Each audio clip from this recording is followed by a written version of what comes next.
กไม้บองปอนកំពុងតែជួបនៅបញ្ហារាងកាយទ្រុឌទ្រោមសុខភាពចុះខ្សោយឧស្សាហ៍វើមុខសើចង់ក្អួតអស់កម្លាំងលហិតលហៃបាយមិននឹកទឹកមិនស្រេកសម្រានមិនលក់ស្រកគីឡូខ្លាំងខុសពីធម្មតាភ្នែកឬស្បែកឡើងលឿងឡើងមុនឬកន្ទួលរមាស់ច្រើនខុសប្រក្រតីពេលខ្លះក៏មានចេញជាប្រទាលតាក់ក្រហមផ្ទាំងទឹកនោមប្រែពណ៌មានពណ៌ក្រមៅពិបាកបន្ទោបង់ឧស្សាហ៍ឈឺចុកឆ្អល់ក្នុងពោះជាពិសេសក្រោមឆ្អឹងជំនីខាងស្ដាំដែលជាតំបន់នៃថ្លើមរដូវមកមិនទៀងទាត់និងបាត់បង់ចំណង់ផ្លូវភេទ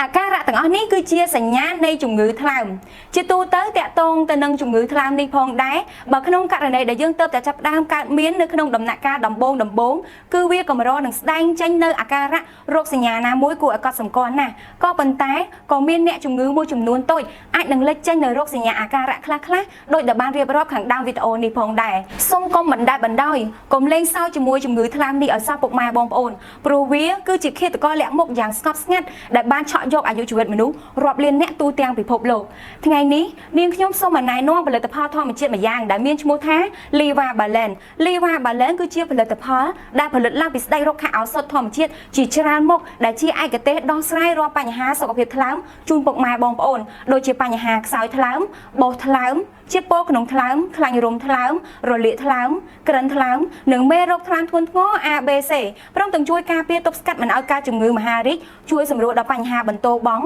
បញ្ហាក្រពះពោះវៀនបញ្ហាតម្រងនោមជួយលាងសម្អាតជាតិពុលចេញពីក្នុងរាងកាយផលិតគ្រាប់ឈាមបណ្ដុះកោសិកាសាច់ថ្លើមនិងបង្កើតអង់តិកការពារថ្លើមយ៉ាងមានប្រសិទ្ធភាពសម្រាប់ពុកម៉ែបងប្អូនណាដែលដាក់ការកម្មង់ឥឡូវនេះនៅក្នុងវីដេអូមួយនេះពុកម៉ែបងប្អូននឹងទទួលបានការ free សេវាកម្មដឹកជញ្ជូនដោយឥតគិតថ្លៃ25ខែក្រុង